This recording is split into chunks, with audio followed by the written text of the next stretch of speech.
a strange substance found by a southwest Arkansas man be part of a government test? Well, that's the question at the heart of a phenomenon called chemtrails, now getting widespread attention. Well, they say the government is dumping chemicals on us to control or manipulate the weather. And they say the unusual-looking jet trails in the sky are actually chemical-laden chemtrails. People say the government is up there in airplanes spraying all kinds of chemicals to change or manipulate the weather, leaving what you see there, and they call that a chemtrail. So when I look up there and I think are contrails, you're telling me are chemtrails? Yes, that a contrail would be dissipated by now. And it's interesting, Dale and Christina, this is of interest not just in this country, but European countries and frankly all over the world. A lot of folks interested in it. Well, Dave, you mentioned that climatologists and others who study the atmosphere believe that they'd be able to surely spot any kind of signs of an ominous plot. Our journey started in San Diego, California, where thousands of scientists, engineers, policymakers, and journalists gathered for the American Association for the Advancement of Science Conference. One of the topics was the artificial manipulation of the Earth's climate, also called geoengineering. During the meeting, scientists spoke about the plausibility of implementing geoengineering campaigns throughout the world under the guise of preventing global warming. One widely accepted theory was to block the sun by spraying something into the atmosphere. When they were asked about existing aerosol programs, they stated clearly that no such programs have ever been implemented. But strangely, these proposals sounded exactly like what people around the world are claiming is already happening. When I found out that the American Association for the Advancement of Science was going to be held down here and the main body of topics would be on geoengineering, I had to come. I had to be in on this. I had to hear what these top climate change scientists had to say. And that's the other question about chemtrails and whether geoengineering is being employed right now without our knowledge. I don't have any personal insight into that, other than to say that I've worked in government at pretty high levels in the White House and in at state government. I'm personally skeptical of that. But obviously, you never know what you don't know. Chemtrails. On the internet, they are cited as proof of the government creating clouds to combat global warming. They claim the American government, with the secret approval of the national government, is covertly using jet aircraft to spray population centres with aluminium, with barium, and with strontium so as to reduce people's humidity and reduce the global population. I'm always a little bit suspicious because the government doesn't seem that capable to do something on such a large scale. That is not rain, that is not snow. Believe it or not, military aircraft flying through the region is dropping chaff. Small bits of aluminum, sometimes it's made of plastic or even talicized paper products, but it's used as an anti-radar issue, and obviously they're up there practicing. Now, they won't confirm that, but I was in the Marine Corps for many years, and I'll tell you right now, that's what it is. And what happens here, military jets, some come out of Key West Air Force Base, and they move off into the atmosphere, and they drop mylar strips. Some could be a little wider, some are small glass fibers that are coated in aluminum. And what the Air Force does is they take their military jets and they dump these out of the aircraft, they fall into the atmosphere, and some take as much to a day to fall down. This is inevitably military or something going on. The government, the Air Force, you see this kind of a pattern like this, you can rest assured there's something going on. They're actually little bitty magnetic and little bitty strips of, whether it's aluminum. Well, it's a nuisance to you and I to determine what's real and what's not, but it looks like it is a life-saving operation there for the military. The apparent motive behind this conspiracy theory is one world government. Order, I cannot hear. Mr. Speaker, I want to assure the House that both my ministry and my colleague, the Minister of Health, who have received correspondence on this issue, that this conspiracy theory does not have an iota of truth, and that the trails observed from aircraft simply come from jet engines. Number 9 of order. And I think what an appalling example it is of the new Foreign Affairs spokesperson for the Labour Party that she's spreading conspiracy theories about the United States government. I think the House has heard sufficient. It is called geoengineering, fighting global warming by putting a chemical dust in the atmosphere and reflecting harmful radiation back into space. We take geoengineering to mean deliberate, large-scale intervention in the Earth system. There are a variety of schemes that have been discussed for geoengineering. A classic example is injecting reflecting particles into Earth orbit. Nevertheless, there might be some good reasons to think about alumina. It turns out, first of all, there's been a lot of work on the environmental consequences of alumina in the stratosphere. The big deal really is that alumina has 4 times the volumetric rate of forcing for small particles as does sulfur. And that means you have 4 times less surface area for the same rate of forcing.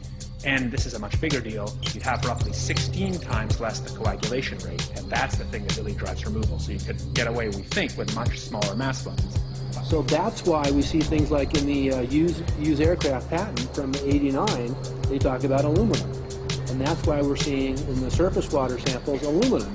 And here's David Keith saying that aluminum has 4 times the reflective volume surface area. So they'd like us to think that we're talking about sulfur, but here they slipped up and let it out that aluminum is 4 times better to achieving their ends, and it sounds like it's kind of the one they don't want us to know the effects of. The little picture is from a nanofabrication study, which shows you can make very high quality, and do this in just a jet in a very simple way, make high quality alumina particles just by spraying aluminum vapor out, which oxidizes. So it's certainly in principle possible to do that. There's a big literature that's already looked at that.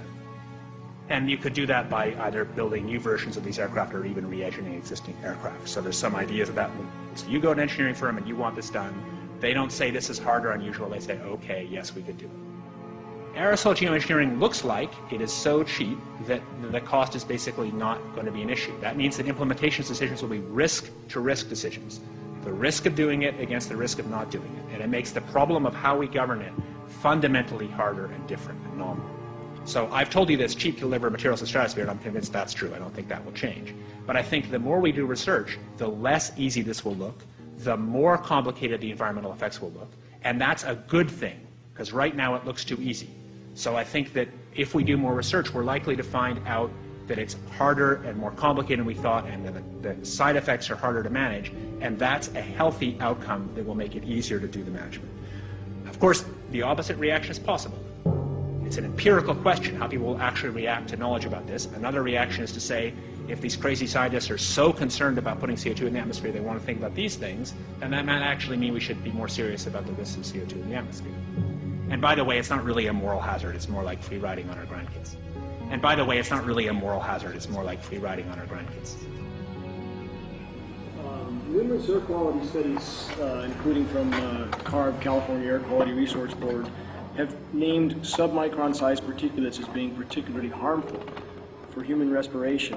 Through all the discussions today, I have not heard any mention of this fallout, and has this been studied, and also the effects of a highly reactive metal like aluminum on toxifying soils and waters?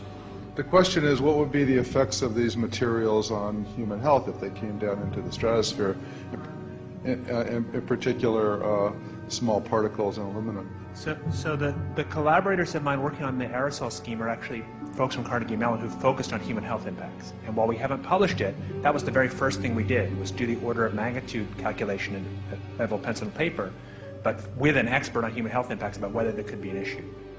And for aluminum or other particles, there are a lot of toxicological things that need to get looked at seriously. But if you're just thinking about the sheer number of particles and the human health impacts of small particles, the answer is, well, we haven't published it. That was the first thing we looked at with some of the leading experts who do epidemiological research on human health impacts, and it's not even close to being an issue. So 10 megatons of aluminum dumped into the atmosphere would have no human health impact. So let me be more careful here. We're to separate out the toxicological. So the alumina, we've only begun to research and published nothing. Alumina, we've only begun to research and published nothing.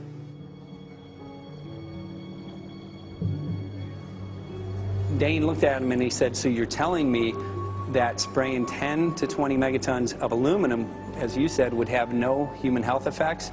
He took a deep breath and he swallowed and he said, let me be more careful here. We haven't done anything serious on alumina, and so there could be something terrible that we'll find tomorrow we haven't looked at. And that, for me, that was the whole main point of what is going to be coming out to the public. It's the damaging effects of aluminum that are being found around the world in massive amounts. Here's David Keith confronted on this very issue, and he looked, you know, at that point like they just let the cat out of the bag. we haven't done anything serious on Illumina, and so there could be something terrible that we'll find tomorrow we haven't looked at. They're proceeding because they have an agenda that's separate from trying to thwart this crisis of global warming. You know, there's obviously several other objectives, whether it's depopulation, control, weapons aspects, communications aspects, all kinds of things, you know, wild cards that we know nothing about. We don't really know, and I'm not going to attempt to speculate on exactly what the agendas are, but we can see clearly the agendas are not benefiting mankind. You know, it's benefiting the agenda of the elite. And so I think the question is, how do you draw the line between some activity that is allowed and doesn't need global governance and activities that do require global governance? Dr. John Holdren has agreed to serve as Assistant to the President for Science and Technology and Director of the White House Office of Science and Technology Policy. I look forward to his wise counsel in the years ahead. My personal opinion is that we have to keep geoengineering on the table. We have to look at it very carefully because we might get desperate enough to want to use it. So what would we do if in year 2040 or 2060 there's a severe climate crisis, say widespread famines or Greenland sliding suddenly into the ocean? That the only plausible way in which we could start the Earth cooling this century is to directly intervene in the climate system, say by putting particles in the stratosphere. We do stuff in the stratosphere all the time, of course, and so it's not as though the stratosphere is absolutely pristine. But you don't want to have people going off and doing things that involve large radiative forcings or go on for extended periods, or for that matter provide lots of reactive surfaces that could result in significant ozone destruction. You know, maybe I'm putting a particle into the atmosphere because I'm trying to make money, or maybe I'm putting a particle into the atmosphere because I'm engaging in scientific research and trying to understand cloud physics, or maybe I'm putting this particle into the atmosphere because I'm trying to make it rain locally to seed a cloud and get more snow on our ski slopes. And this obviously raises all kinds of questions. It's hugely risky. It will likely negatively impact some people, but we might find ourselves in a situation where those risks seem worth taking. One of the things that really shocked me was in one of the breakouts they had the benefits of these programs and then the risks. Now the benefits, the one thing that was stated was the just cooling the planet. Some of the risks were ozone depletion, droughts in Africa and Asia. I got to tell you, I came away from this experience after listening to these scientists for 4 days of symposiums, really concerned because it's clear now that they are justifying, rationalizing, and looking to legitimize some really, really horrible impacts, further impacts on our environment. And they're basically formulating the sales strategy and the implementation and oversight strategy and the funding strategy. After San Diego, I was shocked by the programs that had been proposed. I decided to write about it. That night when I finished, I sent the article to an online publication with my email address attached. When I woke up the next morning, my inbox was flooded with responses from around the world.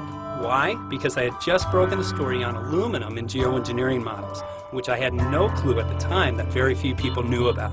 Now this metal, aluminum, is being found in massive quantities way above normal levels all over in rain, in soil, and in snow. After that, the calls started pouring in from people who were desperate for someone to investigate. That was the fuel that started the film.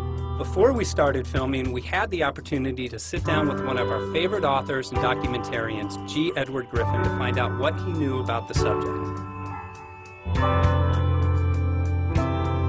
I'd like to talk for a minute about an issue that's getting more and more attention. That's the issue which scientifically is called stratospheric aerosol geoengineering, also called the chemtrail issue. I'm very aware of the chemtrail versus contrail controversy. As far as I'm concerned, it's an open and shut case. I have been watching the development of jet travel from its very beginning. I used to live near the Los Angeles airport. Remember when the first jets came in and landed, man, they made a big noise. We never heard a noise like that before. And we used to go down and sit at the end of the runway and watch these jets come in and take off because it was a novel experience. I've been watching jets all my life, and I know about jet contrails. I've watched them. They're vaporized moisture, ice crystals, and they get out there in the atmosphere, and then they effervesce and evaporate and then disappear, and you can see them. The plane moves along, and the little white trail follows right behind it, and usually about 10 or 20 lengths of the plane or thereabouts, and then it's gone. And you can still see them that way, by the way, once in a while. So there goes a contrail. These other things we're talking about are not at all the same phenomena at all. These planes go by, and they billow out this white smoke, and it covers the sky from horizon to horizon. It doesn't dissipate at all. And they crisscross each other. And you see this thing cover the sky and turn it milky, and then people start having trouble breathing, and then you hear stories about the aluminum and barium deposits that they're picking up and the residue. And you put it all together, and I don't see how anybody who's got their eyes open and their mind open can come to any other conclusion but that somebody is spending a lot of money and effort to spray the planet. The question is, why? I have my own theories, but I hope that there will be some good investigative reporters go out there and get us the answer. I know that whenever it's finally discovered, and it will be, the people who are doing it will undoubtedly say, oh, well, we did it for you folks. It's for the greater good of the greater number. It's for the society. It's probably to prevent global warming, or maybe it's to inoculate people against some kind of a dreaded biological attack. We can't go around shooting everybody in the arm, but we can spray them and save their lives. You see how good we are? We're doing it for the benefit of society. I know they're going to, whatever it is, they're going to say it was for your good, or mine. Think if we had the ability to steer hurricanes, and the hurricane was going to slam into New Orleans.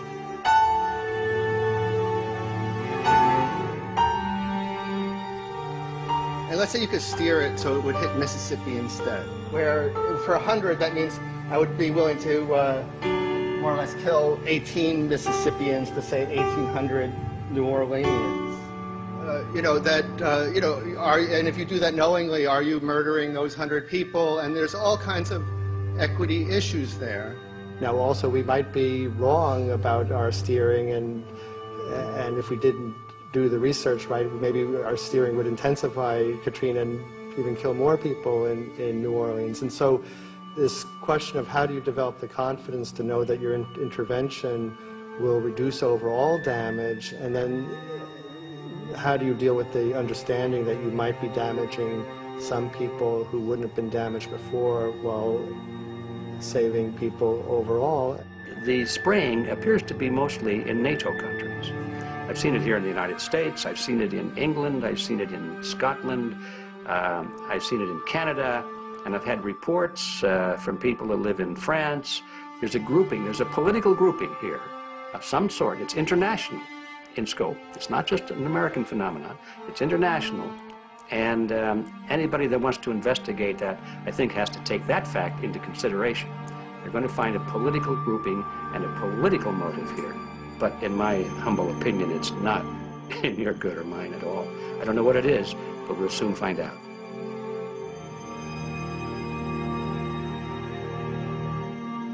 I'm sure that if you follow the old advice, which is follow the money, you'll come to the answer sooner or later.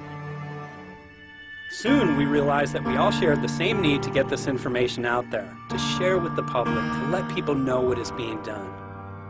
Ed felt so passionately about the issue, he offered to help us. Well, the main thing now, since it looks like the budget is going to be met, is to get it done well. We don't come off the tree knowing any answers at all. Yeah, we're not scientists. We're just asking questions, exactly. And we've got to be very skeptical about the answers. That's it's totally accurate, totally honest.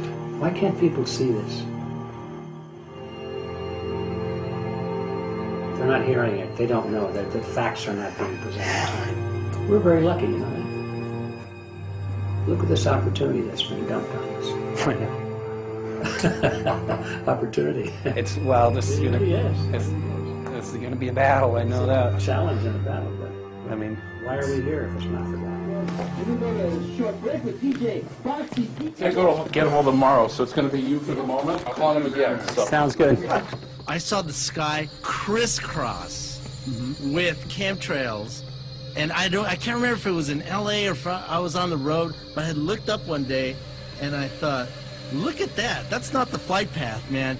That was a grid, a regular grid over the city, and I couldn't believe my eyes. Milky white clouds. And, you know, it all seems very obvious, and now the evidence of what we have on the ground with the aluminum, the barium, strontium, and with what we see in the patents and what the geoengineers say are going to happen, I mean, for the everyday Joe, this is a slam dunk. This is a very delicate moment for the powers that be, because they're taking a covered-up operation like the tropospheric aerosol program, or chemtrails, Project Icarus, whatever. It's had many names over the years. And they're making it overt into a geoengineering scientific shield to deflect sunlight because global warming's out of hand. So at this very moment, the belly of the beast is right above us with no armor. Whether people believe in chemtrails or not, the geoengineering should be scary enough.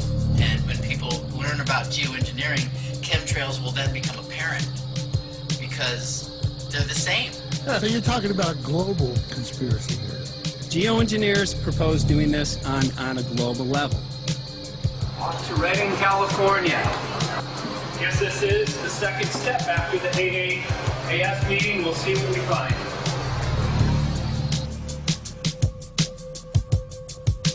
Right here in Northern California at Dana Wigington's house. He owns over 2,000 acres overlooking Lake Shasta. He told me about some of the challenges that they're having up here.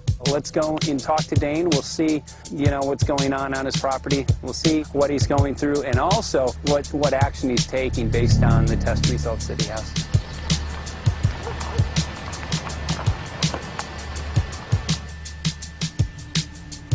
As you know, I have a background in the energy fields. I worked in the first solar plants in the continental U.S. in the early 80s. My home was on the cover of the world's largest renewable energy magazine, so this is my background. My goal has been to alert the public there's a mountain of toxic material falling on us, period. Before about 5 years ago, our skies were typically blue, and now you see it's covered with lines and haze, and virtually nothing you see on the horizon, nothing you see in the sky above us is a natural cloud. I mean, it is virtually all the remnants of these aircraft lines that you see fanning out, spreading into clouds, artificial clouds, but the sky is a very dirty look to it. There's not the white cloud blue sky that we had only a few years ago, but it looks like there's some sort of massive industrial activity or forest fires burning over there, and we see that typically every night.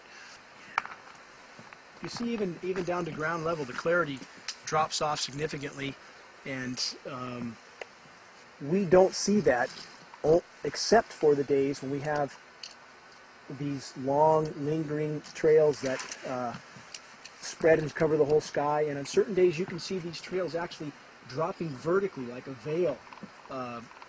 We assume the particulates are descending, and we have the test to prove that we are being inundated with levels of aluminum and particulates that are literally tens of thousands of times what would already be considered high. So we're not talking about exposure to a slight percentage higher of these toxic materials. We're talking about quantities, for example, off the side of Mount Shasta. If you can pan back, that's a landmark in Northern California, considered to be a pristine water source. Aluminum or snow sample off the side of Mount Shasta tested 61,000 parts per billion. This is just ordinary snow water, and people are drinking this stuff when they're hiking on the mountain. And remember, government action is required at 1,000. This is 61 times over the government limit, and our hikers are drinking this poisonous water on Mount Shasta Mountain itself. Barium, 83. Strontium, 383. So this summer, the people climbing are drinking poison. Basically.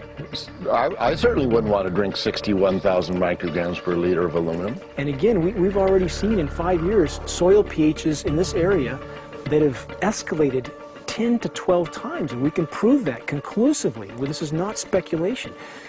We can prove conclusively that these metals have been in the rain. We have duplicate samples.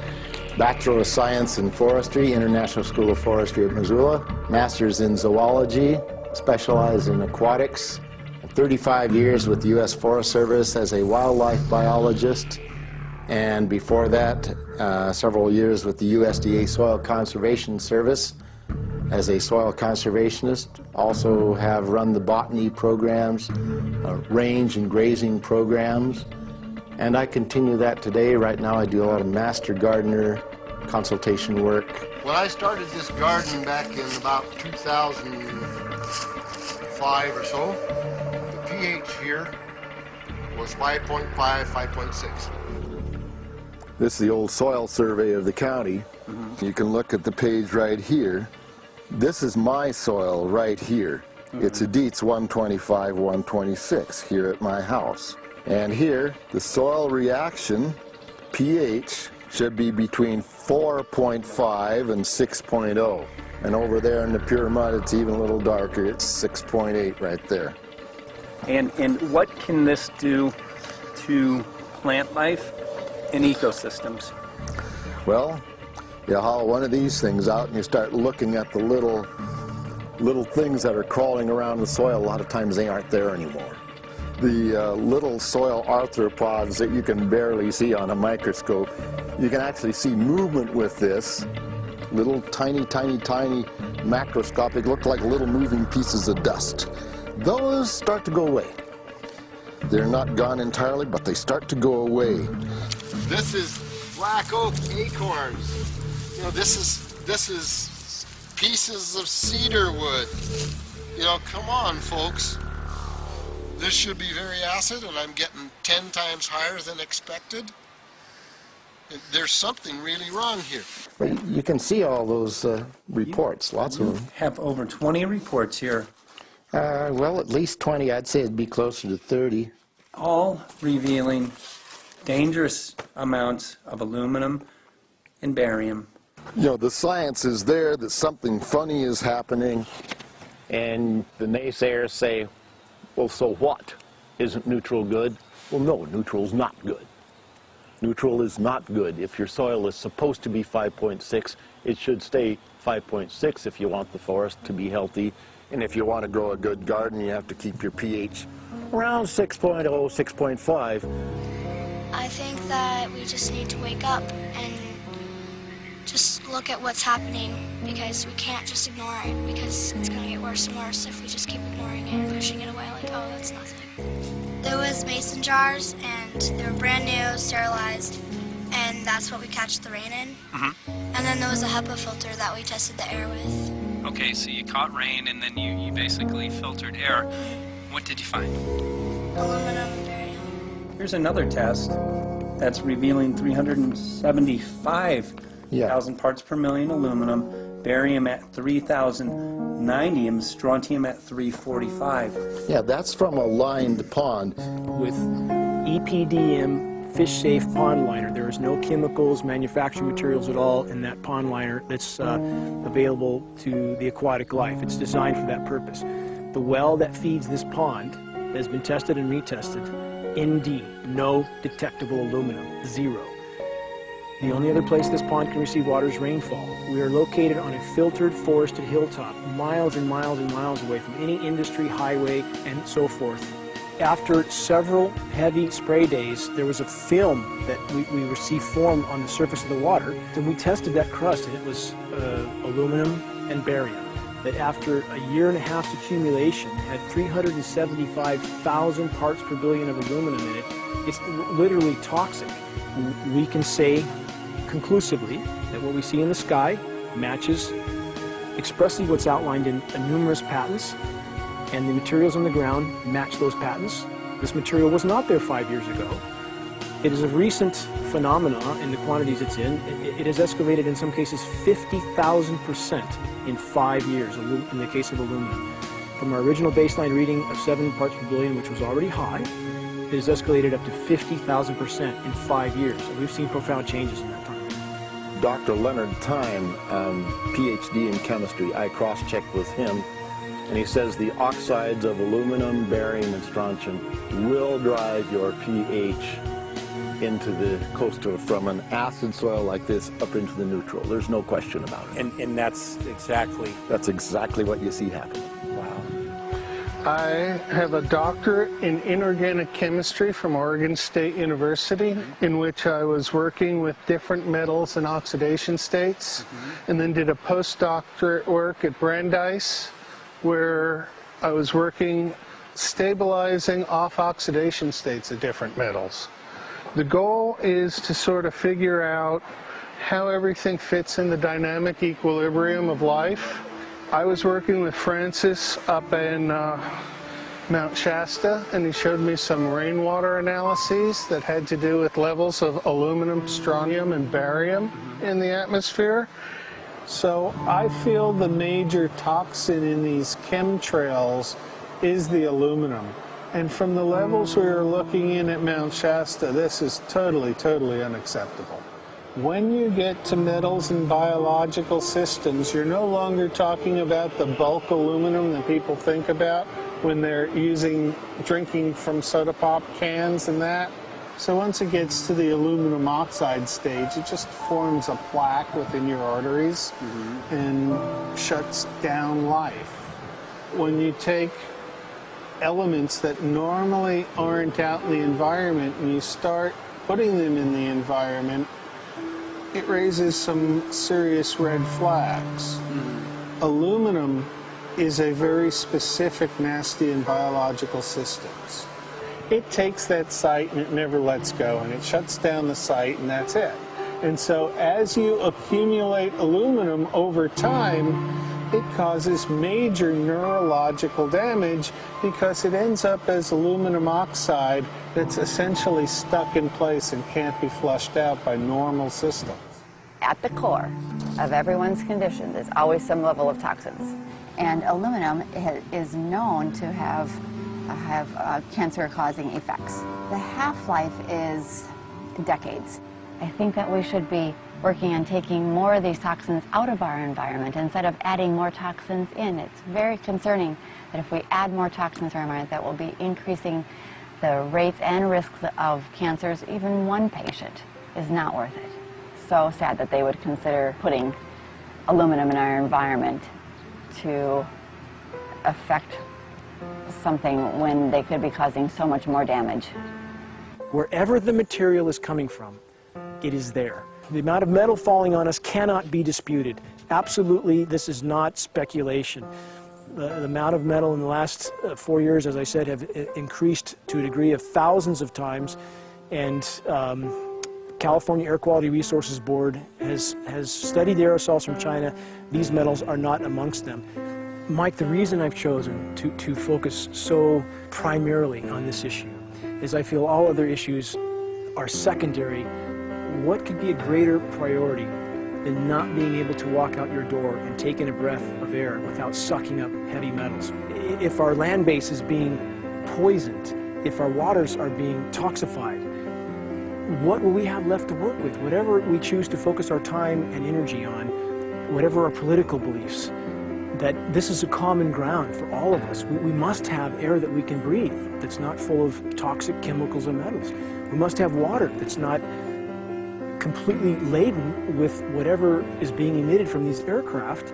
And if people stopped to consider that the atmosphere is as thin as a layer of paint on a basketball, it is an extremely thin layer that allows life to exist on this planet, to simply treat it as a physics lab and experiment with it until it is broken beyond repair is folly of unbelievable proportion. And if people understood that this sort of experimentation not only is going on, but has been going on for a very, very long time. Going back 50 years, there's been countless climate manipulation, weather modification programs that the vast majority of the public is completely unaware of.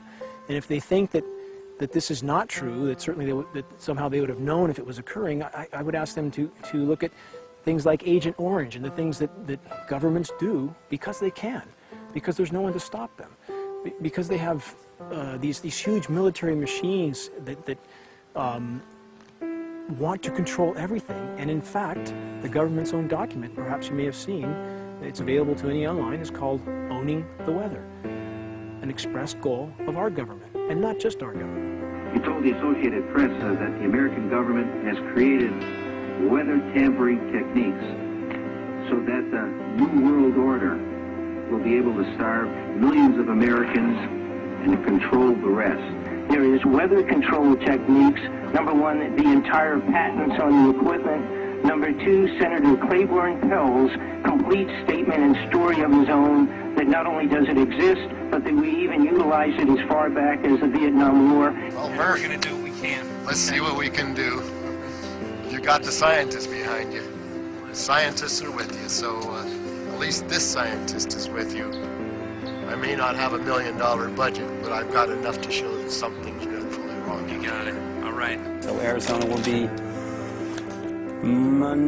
this Monday, the 21st. Senator Johnson up in Show Low. So we're going to be in the car a long time.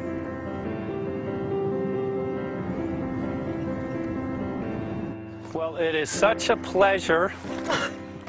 This is such an excellent place back here, I'm telling you, Michael. But you know what? We love it. It's so private and it's so quiet and peaceful. And please come in. My name is Karen Johnson. I served in the Arizona State Legislature for 12 years. I was in the House for 8 of those years and in the Senate for 4 of those years. When you see a plane fly overhead, there's a trail that leaves the end of that plane, and it goes from one horizon all the way to the other as the plane flies across, and it begins to filter out and cover more and more of the sky in kind of ripples. It widens out and fills the whole sky. I mean, how could anybody think that that was the case? And then to live and to be underneath that and know that whatever is in that is falling down upon you and upon your animals and upon the earth. And I mean, it's frightening to me. And if people don't start really waking up and facing the fact that we've got people that are doing terrible things to us, and we had better wake up and fight back now. I mean, I'm the mom of 11 kids. I've got 35 grandkids. I mean, I've got a stake in this. I care about what is going to be left for my children. I care about it, and I'm extremely worried about what is going to be left to them.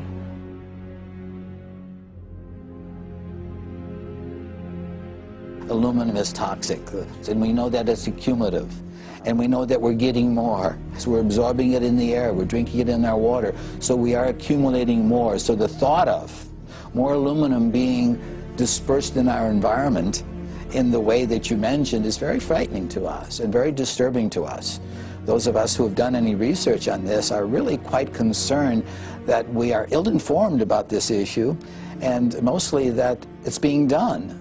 Aluminum is toxic. We know that it is. We can debate as to the amount of toxicity that is going to be disturbing the body, but as far as really accepting the fact that it's accumulative, it's synergistic, then we have to conclude that it's not a good idea to put it in our atmosphere, especially when we know we're getting increased amounts, and especially since we know that the scientific communities around the world are pointing a finger at the heavy metal toxicities, at the toxicities that we're absorbing in the day-to-day food that we eat and the air that we breathe.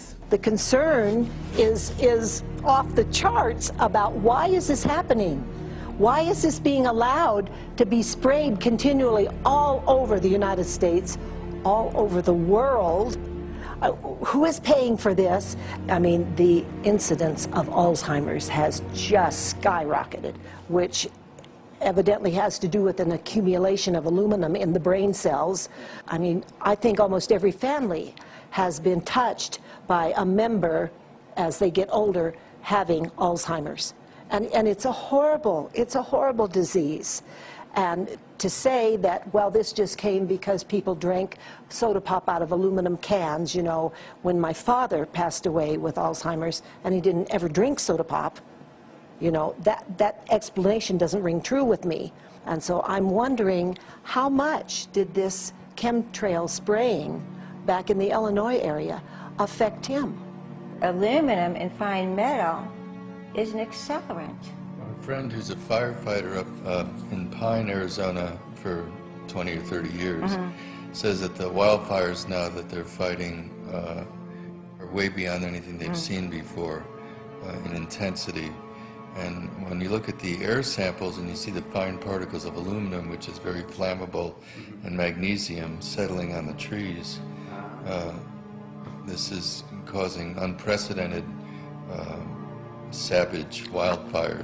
But if you look at this, you can see these are parts per million. They sent this to me, and I just found this to be extremely interesting because we should have like 2 parts per million of aluminum in our air.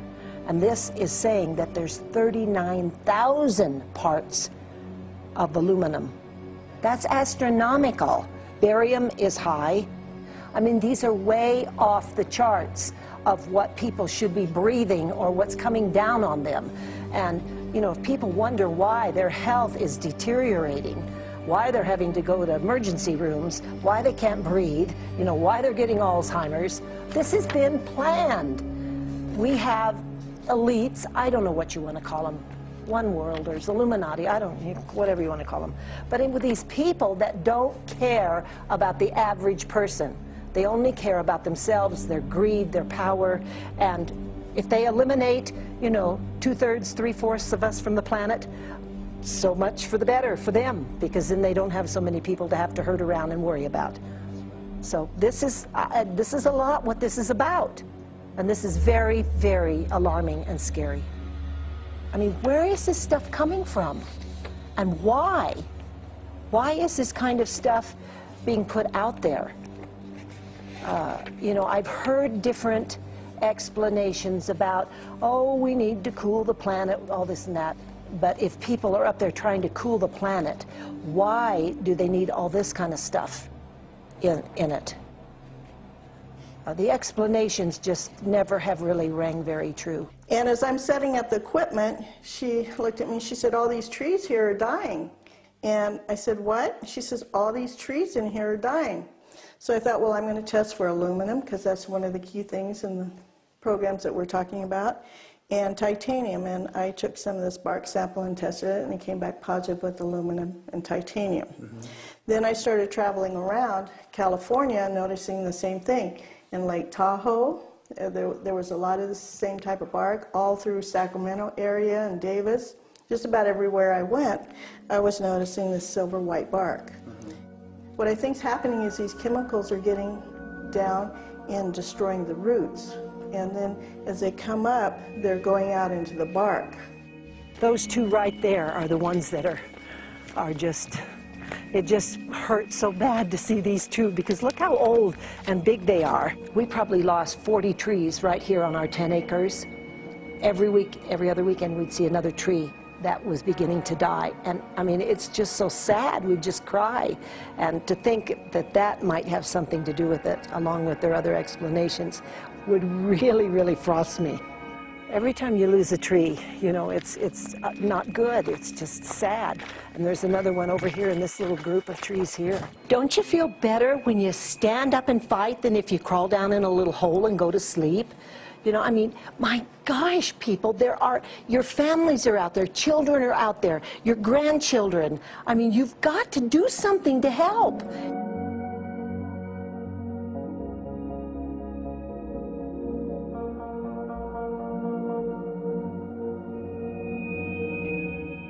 My greatest hope is to get people to question. And hey, if they don't wake up while we're there, I'm hoping to plant some seeds. We're going to the most beautiful place on the planet, Hawaii, to see what's going on, collect some data.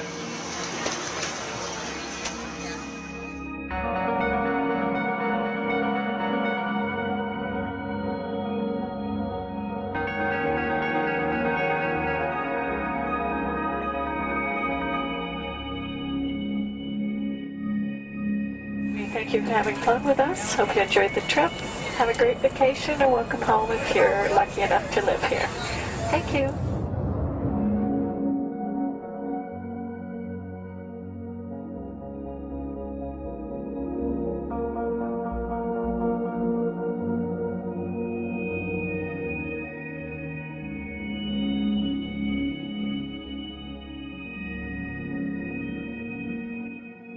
The whole valley's off the grid, so it's either solar, wind, or generators.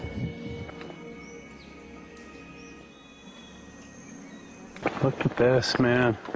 Yeah, the mind can't even conceive of a dream of this. Right. Yeah, right. Even coming here, and one would never think, you know, in paradise that it's getting destroyed. And they're doing it island style. They do it off the island, right? They do it off the island, so they don't, you know, you don't see the chemtrail airplane.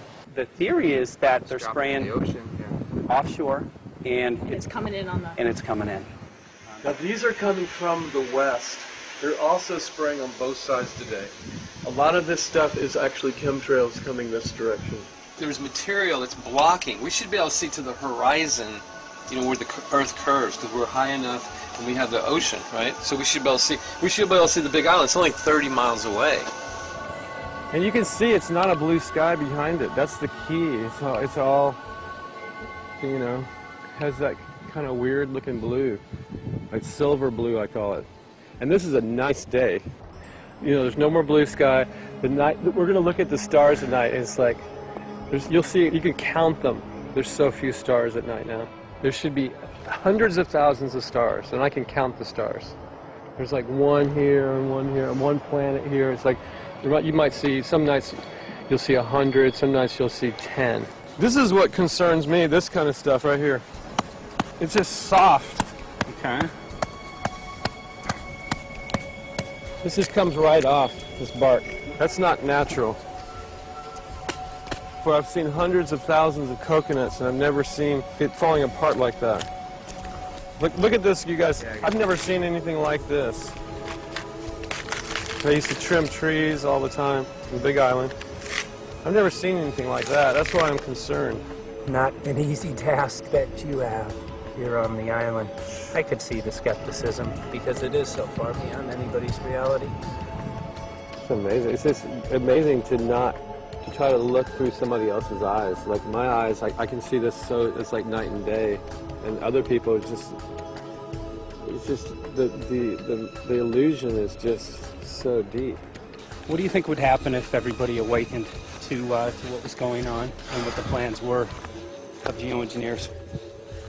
I think they'd have a revolution in Hawaii if people really understood what was going on. What's your concern for? I know that you love the land here. What's your concern about the chemtrails? Well, that we won't be able to live here and grow our own food, and that our health is going to be compromised. You think it already has been? Yes. And the thing is that they're doing it every day here, every day. So it's hammering, micro doses every day. And then, of course, it's getting in the environment, and of course, it's weakening the plants. And it takes a couple years for this to actually weaken the plant. So we're asking for GMO taro. We're asking for GMO papaya because we can't grow our natural seeds. We can't be sustainable. We can't truly, you know, be here as God created us to be. So my friend convinced me to do a hair analysis on my daughter. So we went ahead and cut close to her scalp and got some really recently grown hair and sent it in. I was just sure that my daughter's hair was going to be so clean with the lifestyle that we live. And lo and behold, it came back and her levels were really high in aluminum. This is the chart here. This is the reference range, and this is where my daughter is, 23.1. Aluminum. The skies are covered with white mist, and I look up at night anymore and I don't see the deep, dense stars that I used to, and I can't help but think this obviously has something to do with my daughter's health. I don't know where else these heavy metals are coming from. Yeah, I mean, look how old she is. Yeah. She's been isolated here. Here, and she's... here. Anybody looking at the situation would be like, this is paradise. This child should be like superhuman. Organic farm. And here you are getting all this heavy metal stuff. And she has highest level aluminum on the chart. Never had a vaccine either. Folks, these people are playing God. They are playing God. They're manipulating the weather, and they're spraying stuff into the sky. They are trying to geoengineer everything, including your plants and trees and your ocean. Well, tonight, we're just hoping that instead of not looking at it, you start looking into it, because I really believe from the bottom of my heart that we are in a real crisis. I really do. They are proposing dumping 10 to 20 million tons of aluminum into the upper atmosphere. What does aluminum do? It changes the pH of soils, which is toxic to plant life. Also, it's very toxic to human health. Are they doing it? Well, let me tell you about my experience and what we found. We have much evidence that not only suggests, but I believe prove that they are happening.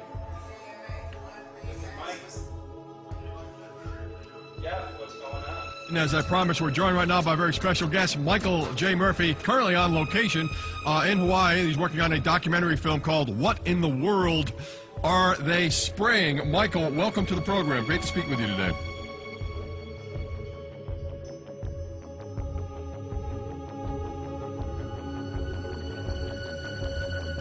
I had a friend who recently, he's always looking at things from a different perspective. He's a bit of a conspiracy theorist, you know, and he says that whenever the president comes to LA, there's no spraying that week. Could you have a better place for an interview? I mean, look. Well, this is being done over our farms and over our things. So basically, they want to eliminate our ability to eat organic food, have clean water. So in some ways, it sounds to me like, and you know, again, it's just a projection, but it sounds to me like this is control. How do we control the masses? Yeah. How can aluminum be good for you in any? And what was the second chemical you mentioned? It's barium. Barium aluminum. Obviously, those are toxic to everything. To human health. To human health, to farms, to animals, to everything. 61,000 parts per billion. And there should be a government alert at 1,000? At 1,000, people are drinking this. People that climb the mountain, they're drinking that snow. It's poison. Oh my God, that's so disgusting. So that's 60,000 times above regulation. Exactly. 60,000 times above regulation. And I've talked to friends, and they're like, well, that's just ice.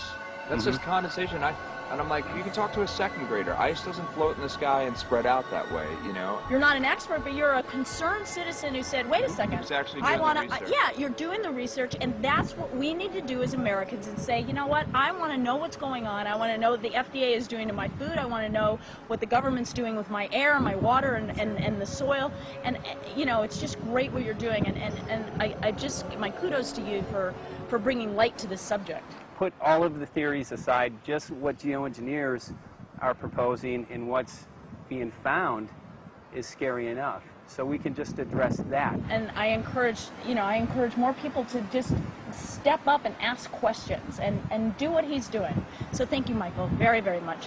Aerosol spraying aluminum affects everywhere, and we have a beautiful tropical climate which I believe might be in jeopardy. So we wanted to not only come and bring the message of what people were finding around the world, but encourage people to test for the aluminum, strontium, barium. Essentially, I think it was an effective trip. I saw a lot of people here in Hawaii, in Maui, awake and not only curious, but willing to look into this deeper, and that's my only hope. This is one of the boldest moves, I think, from Ed Griffin yet. This is the taboo topic that nobody's supposed to talk about, and that is aerosol spraying. Now, we've got tons of documented proof of errant aerosol spraying. It just blows my mind that the whole essence of humanity has always been to look up into the sky and ask why. Though there are no limitations, there is endless space, an endless universe. Now, in the 21st century, we're not allowed to do that. Anyone who looks up and sees the giant grids and the X's in the sky that weren't part of our existence until just a decade or two ago is somehow called a kook. And the people that are the best and biggest proponents for the revolution and for liberty, they don't want you to talk about it because you could discredit them. it seems to be an industry that's being built up to milk the taxpayers by undergoing some kind of a giant global spraying program to make all kinds of money on the project. And they don't seem to care really what effect it has. They're not trying to experiment to see if humans can survive it or anything like that. They just want to get this stuff up. And then we discover, as we're going further down the line, that there are companies generating genetically modified organisms, or seeds, modified seed crops they're being engineered to resist the aluminum in the soil.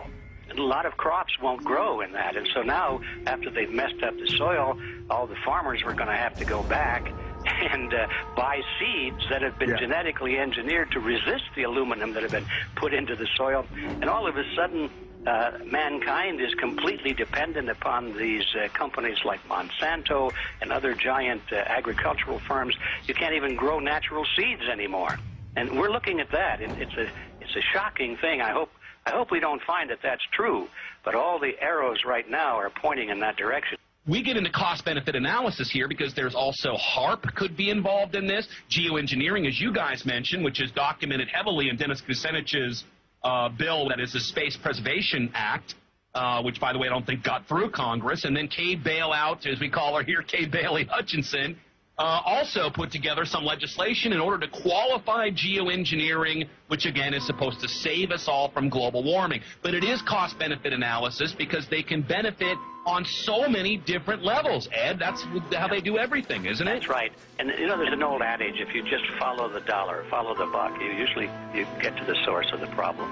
And it looks to me like there's a tremendously profitable industry being built up right now around this concept of geoengineering or weather modification or reducing global warming and all of these other things that can be sold fairly easily to an unsuspecting public. They all say, oh, well, that's good. We don't want global warming, you know. And so they put up with this, and they don't question, they don't criticize. But behind the scenes, you see a whole industry being built up, which is, as I say, tremendously profitable. And the money for all of that is coming from the taxpayers. And it's a scam is basically what it is. We're just focusing on the one area that is real easy to prove. There's no speculation in the area that we're going into. They definitely are doing this geoengineering. They definitely are talking about it. They're working up formulas for it. They're putting together strategies for it. They've got funding for it. Everything is in place. We don't even have to go into those other areas to make the case.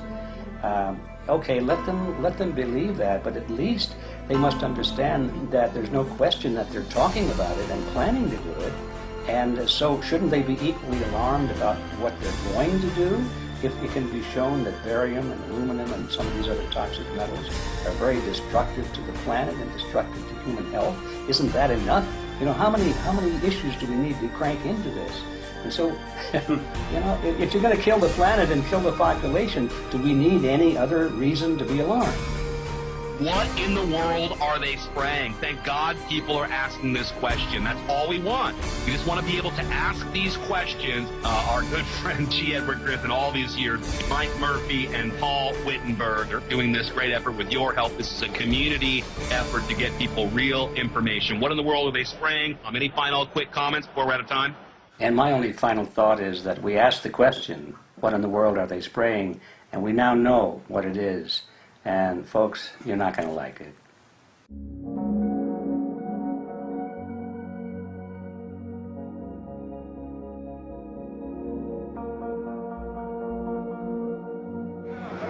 Hey!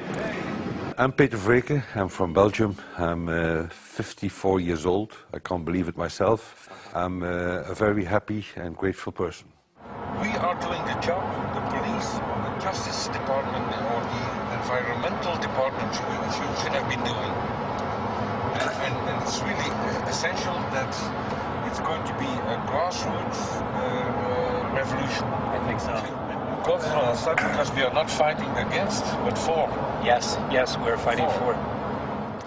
I was in the council for about 25 years and also a period as the mayor. So from that moment on, 10 years ago, everything started to change. I start to get a picture of what is really going on. And it became crystal clear to me that we, humankind, have been manipulated and dominated and exploited for centuries. So, and this chemtrail phenomenon made me angry because I was so helpless. You can decide what food you're going to eat, what you're going to smoke, what water you're going to drink, what kind of life you're going to lead, but not with this phenomenon. Then you are just a victim. It's only a game. And there have to be good guys, and there have to be bad guys. And luckily, we are in the position to be able to play the role of the good guy who has the chance and the opportunity to overcome. 3 days that we shared with them, my heart just dropped because it was such a beautiful way to live and such a peaceful way to live. I left thinking, what's this going to be like in 10 years? Is everything going to be killed off on the property? And if it is, how are they going to get their food source? Are they going to have to take a class, you know, and get certified by company XYZ? And what are the requirements for that? And that really is the end of freedom. I'm concerned about that. I definitely, I really am, yeah. I learned to say everything is now as it has to be now. And everything is going to be okay. It's going to be all right. It's going to be okay. Yes. I have this deep feeling that in the end we will prevail because we have the right on our side. The cosmos is helping us. And I have this strong feeling that we are being supported by entities and by forces we can't even imagine.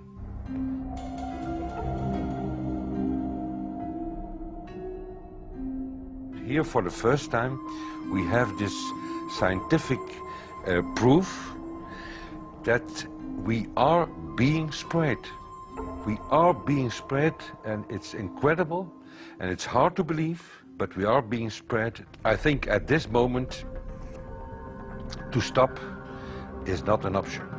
Once you know it and once you have a tool like this and an opportunity like this, that the issue of chemtrails or persistent jet contrails or whatever name you use for it, that this phenomenon is recognized as being real, publicly debated on. In the context of geoengineering, I think it's high noon to bring this to the public. This is what the sky is supposed to look like. These are old paintings. We forgot this, I'm afraid. In the years that I have been a medical research journalist, I have looked at many things, and I found the same three issues in whatever I'm looking at. And that is that we are being dumbed down, we are being made sicker, and we are being made infertile. Citizens gathered from around the world in Belgium for the first International Chemtrail Symposium. The event attracted leading professionals, politicians, and activists who discussed the health, environmental, and social implications of these programs. Today it's only going to be about facts, documents, figures, patents, licenses, everything that brings us to the truth. We have no other weapon against this vast complex than exposing and bringing their dark works in the light of the truth. We have the hope that by our efforts, more and more people will become aware of the fact that we are deceived by our leaders. So today, we, as a family, join forces with the people who publicly made known to the world that chemtrails are not a conspiracy theory, but a conspiracy fact. From the Technische Universiteit Delft in the Netherlands. Ladies and gentlemen, please welcome Koen Vermeer.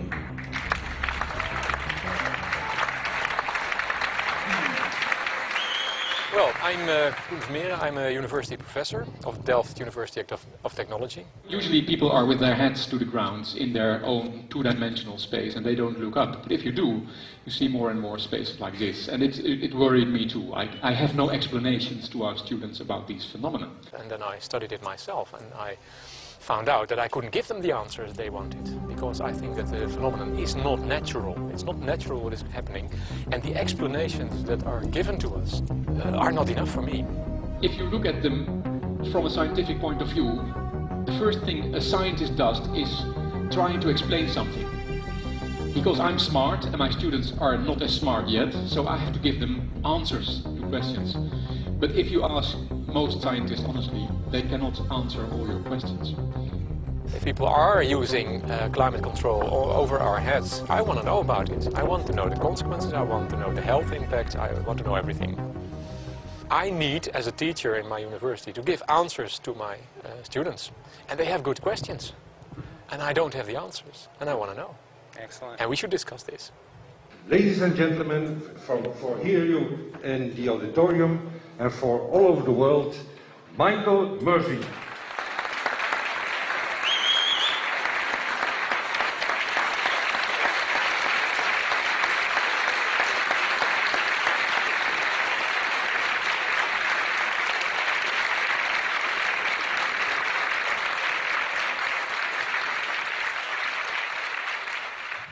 Well, thank you very much. It's definitely an honor to be here in Belgium.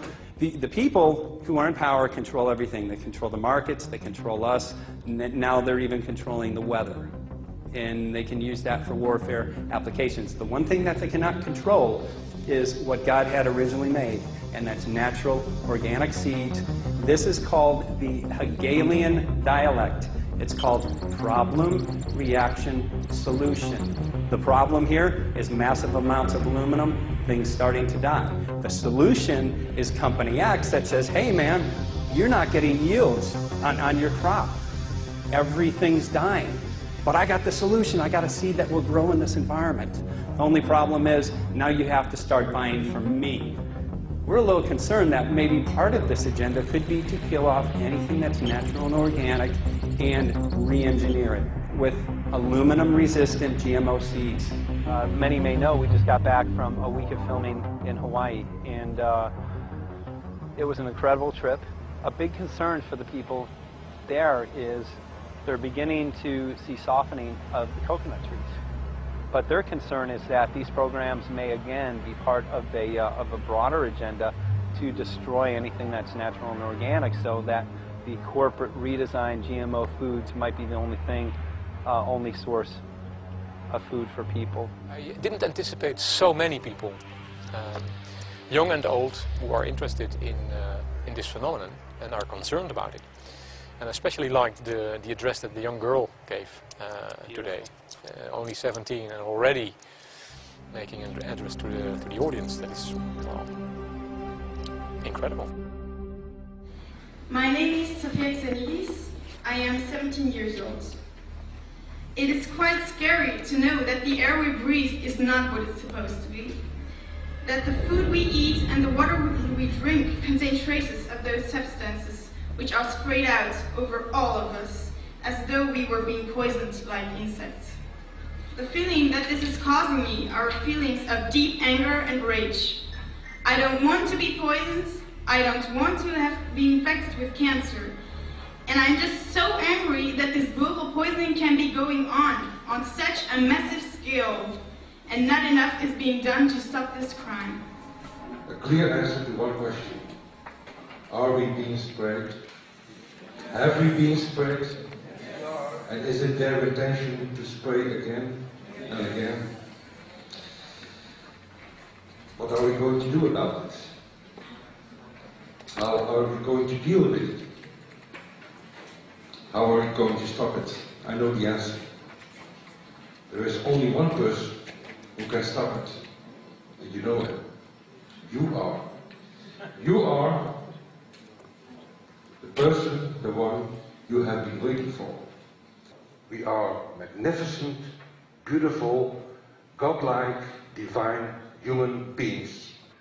Ladies and gentlemen, sisters and brothers, in this auditorium and in the whole world, thank you so very much for being present with us. And for now, please enjoy this anthem.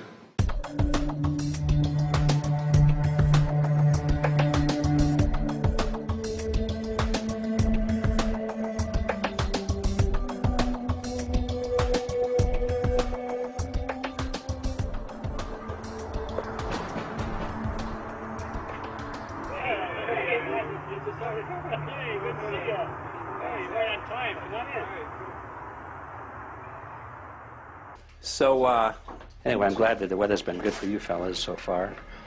Just think if we were doing this in the wintertime, you might, if you're going to Washington, D.C., you might run into snow. Thank God we're not. That's right. You know, it's interesting because of the different weather modification programs. There's something like, I think, right around 32 in the continental U.S. alone going on. So the theory is that geoengineering is in part weather modification. You know, Mike, that's a very good point. There are so many subsets connected with this issue of geoengineering. People are writing to us all the time with information about the connection to global warming, the connection to weather modification. Some people think there's a connection with Morgellons disease. Others think it's kind of a means of transmitting electromagnetic impulses from the HARP antenna system up in Alaska and Siberia. Boy, it gets your head spinning. And each area, I think, is worthy of investigation, but we have so little time. I think it's wise for us to stay focused on just the aerospraying and the toxic effect of these chemicals and the destruction of the planet and the damage to human health. What more do you need than that to convince people that we have to put a stop to it? So to stay focused, I think, is our mission on this one.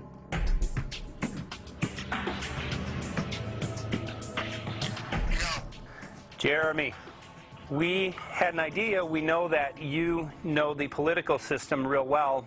Our idea was this. We have a ton of data and information that we've collected throughout our travels, and you know, we really think a good way to end the film would be addressing this to elected officials, some of the senators. So we were wondering this, if you might be able to come and kind of help us out and perhaps show us the way in how to get this done politically. But it sounds like a really good idea, and I'm also going to get to, in terms of researching who it is that we should really focus on talking to about this. At the very least, if we could make it impossible for them to claim that they don't know at this point, we can strip away their plausible deniability that they haven't heard of the data that points to geoengineering stratospheric aerosol operation already going on. At the very least, it should be very interesting to go to District of Criminality and put some people on alert. Yeah, you have a lot of enemies in Washington. That's where all the power comes together and the money, you know. So there are people there, I'm sure, that just don't want us to do this job. But I'm glad you're going, and you'll find out.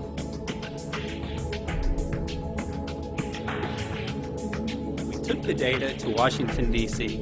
There we presented our elected officials with the following letter. According to the 5th article of the Bill of Rights amending the Constitution for the United States of America, no person shall be deprived of life, liberty, or property without due process of law. But the daily spraying is depriving all persons living within the United States of life, health, liberty, and integrity of our common and private property without due process of law. As a representative of the people of the United States of America, we insist that you do everything in your power to protect us and immediately put a stop to geoengineering spraying at once. There exists no justification, legal or otherwise, to poison the planet and its inhabitants. Now suppose that space aliens arrived on, maybe they're going to land at the UN headquarters down the road here, or maybe they'll pick a smarter spot. But suppose they arrive and they give you a box, and the box has 2 knobs. One knob is the knob for controlling global temperature, maybe another knob is a knob for controlling CO2 concentrations. You might imagine that we would fight wars over that box, because we have no way to agree about where to set the knobs. No global governance, and different people will have different places they want it set. Solar engineering is like chemotherapy. No one wants it. But we all want the ability to do chemo and to understand its risks should we find ourselves with dangerous cancer. How long does it last up there? The lifetimes are years. What, years? A couple years. And then it what, precipitates out, or Yeah, that's correct. no toxic side effects? We know of? The thing we always wonder about is the unknown. Yeah. So if you're thinking about, say, the acidification, it's clear that's not a problem. There's several studies that showed that. Right. But of course the concern here is with so little research, there may be some unknown that comes out of that field that bites us. My name's Mike Murphy. I'm a filmmaker in from Los Angeles. We're covering an issue called geoengineering. Okay, thanks guys. I have a quick question about the issue of geoengineering. I'm afraid I don't know what you're talking about. And wondering if you were supportive of geoengineers' proposals of spraying 10 to 20 million tons of aluminum into the atmosphere. I should really get a briefing paper on it before you give an opinion. Oh, not a problem. Are you aware of the issue? Not completely. At all? Because, okay. Do you have a letter from constituents, and people have concerns? Yeah, We're making a documentary about the I don't know, you guys have credentials to be here? Yes, yes, we do. We pass through security as well. Endowed by our creator. Please don't touch Please don't touch my property. You're lying. No, what did we lie? What did we lie about, sir? No, we're not. What are we lying about? Lying about It's a little unusual, huh? I haven't heard that. Okay. You're not aware of it? And it appears that these programs have already been deployed. You know, I haven't looked at that proposal, and so, you know, why don't you let me review it? I can do that. Are you aware of? Actually, I'm going to go. Yeah. Let me go ahead and get that. I will take a look at this, and I will act accordingly. General, this program, this openly covert program of the aerosol spraying, stratospheric aerosol spraying, geoengineering, using tons of aluminum, spraying it up in the sky. I have no idea what you're talking about. Okay. Commonly called chemtrails, sir. When you were the head of NEMA, did you see the aerosol trails? Mike Murphy, filmmaker in Los Angeles. Hi, sir. And we're covering an issue called geoengineering, and wanted to know if you're supportive of geoengineers' proposals.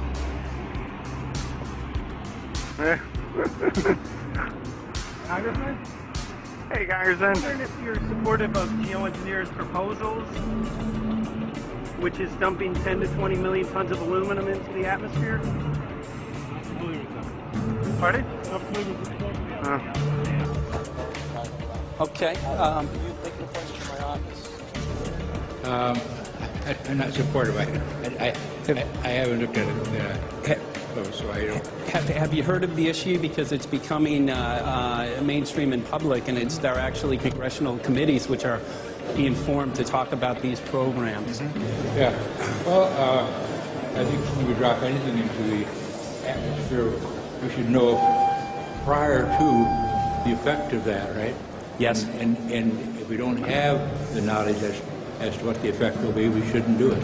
I think there are 4 different options for thinking about deployment of geoengineering. The first one would be we just ban it. I would argue that one does not want to get too firm a restriction in place on small-scale studies early on because it'll tie the science hands. I think what the science community ought to be trying to do is say, if you do small-scale stuff inside this space, and it's a scientific question what that space ought to be, there shouldn't be a lot of oversight and restriction. Congressman? Excuse me. Hi, I'm Mike Murphy from Los Angeles, covering an issue called geoengineering. These guys are running from the geoengineering issue. I wonder why. I'd have to talk to my staff. I don't know what your details on that are. Have anyone made you aware of the issue, or? Sir? Congressman, your committee talked about geoengineering last November. Are you in support of those proposals? I'd love to give you a paper. Geoengineering? Or you know nothing about the geoengineering issue?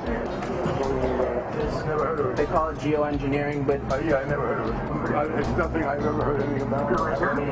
When we looked up in the air today outside of the sea, we saw this stuff going on. Quickly, have you heard of geoengineering? No. The proposal is to shoot 10 million tons of metals into the air. This committee, Science and Technology, covered it for the first time. No, I've never heard of it. So we were very concerned.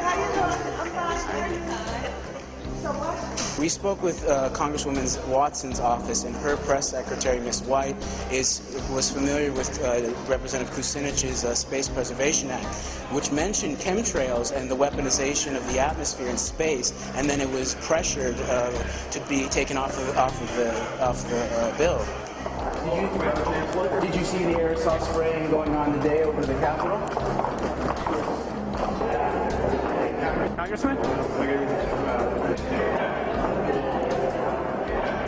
Geoengineering carries with it a tremendous range of uncertainties, ethical and political concerns, and the potential for catastrophic environmental side effects.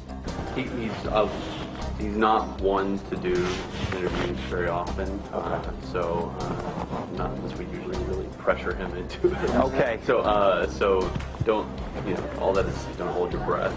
As chairman of the Committee of Jurisdiction, I feel a responsibility to begin a public dialogue and develop a record on geoengineering.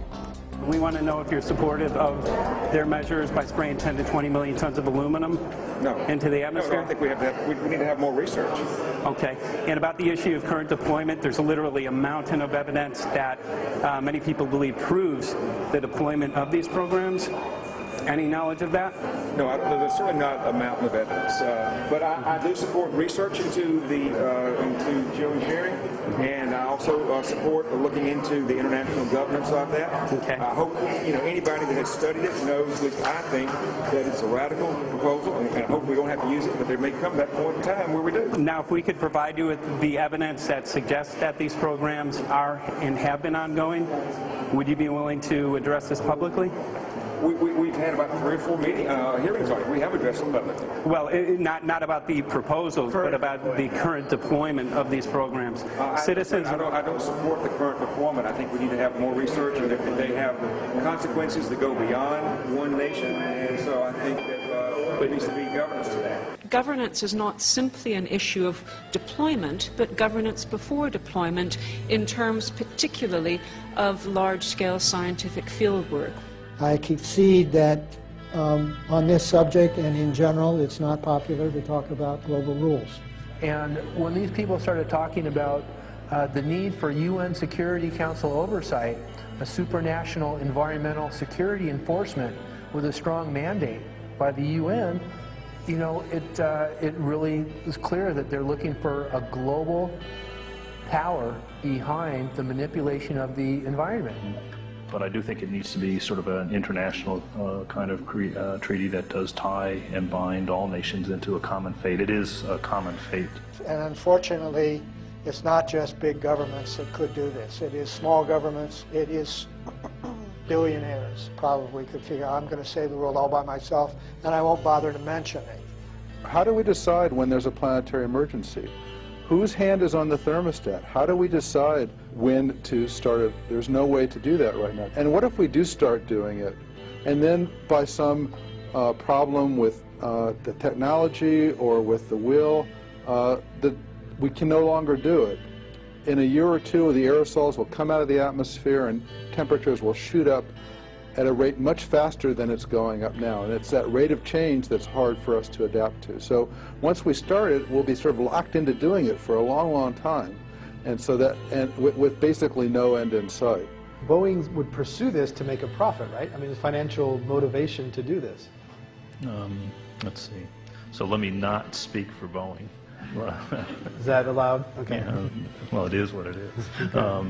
No, but it's someday if the U.S. is going to decide to do this stuff, they're going to look to a company who can do it, and you want to be positioned. Boeing would rather be get it than Lockheed Martin. So certainly we have an industrial base that helps the country take on technologies and large-scale challenges like national defense.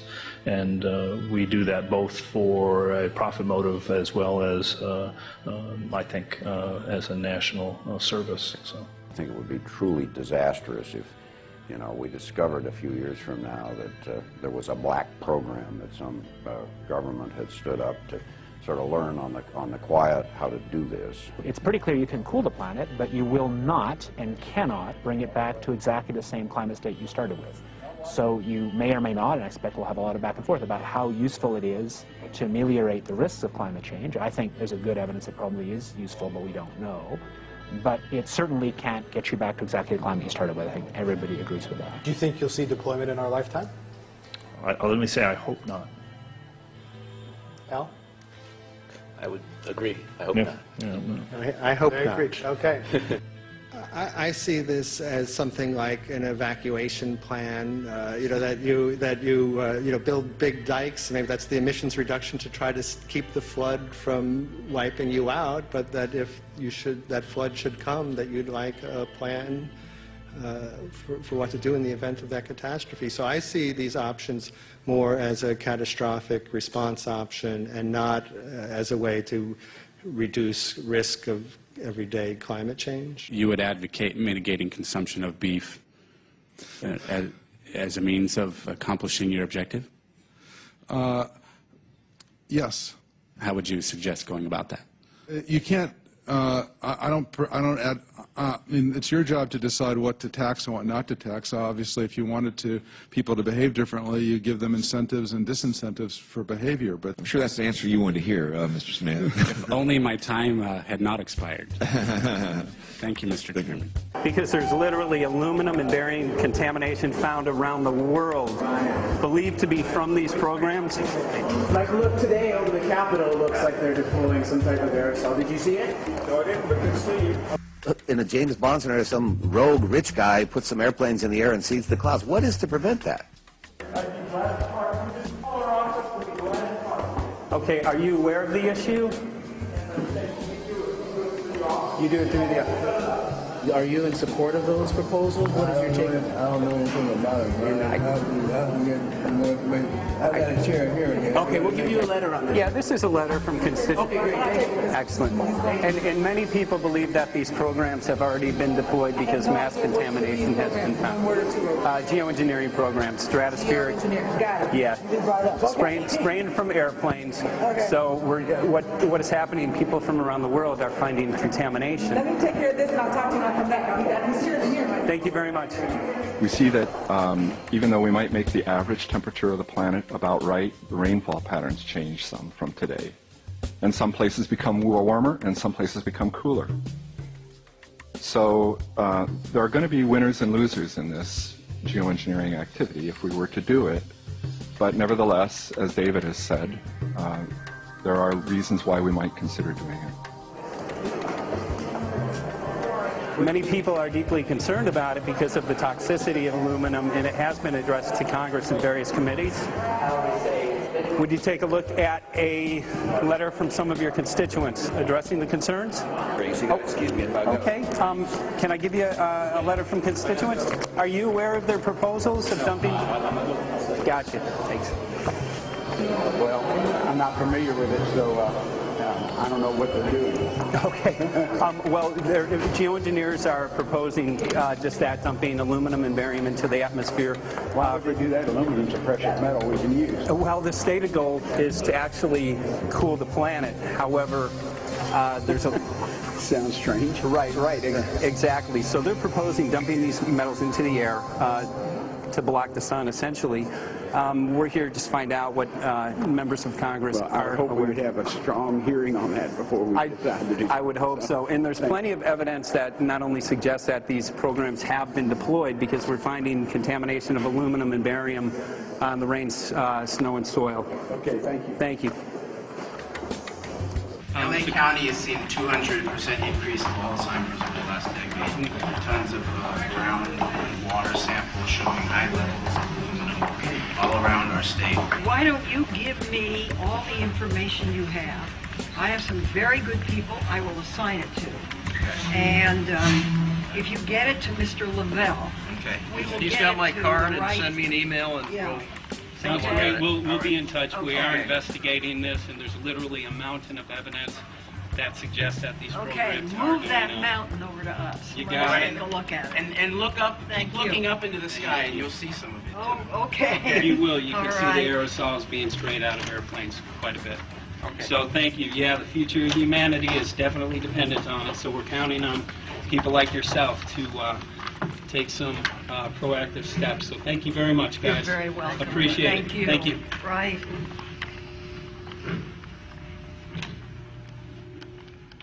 A lot of Congress was running down the hallways to avoid answering any questions, looking for doors in the hallways. So apparently the war is against all of us, and we're all in a hostage crisis. People who took an oath to uphold and defend the Constitution are not only know this is happening, are participating in this. And all of us have a duty to stand up and speak out about it. Why is the water being contaminated? Why is the soil being contaminated? Why are aluminum-related diseases going up? And it's affecting all of us, and thus we all have the duty to stand up and speak out and get educated and stop this. For our own sake, for our children's sake, it is a crucial moment in history right now. As human beings, we need to decide whether to live on our knees while being sprayed and poisoned every day, while being under a continual threat, or whether we are going to stand up and live as free human beings and seek truth, justice, peace, and freedom for all of God's children.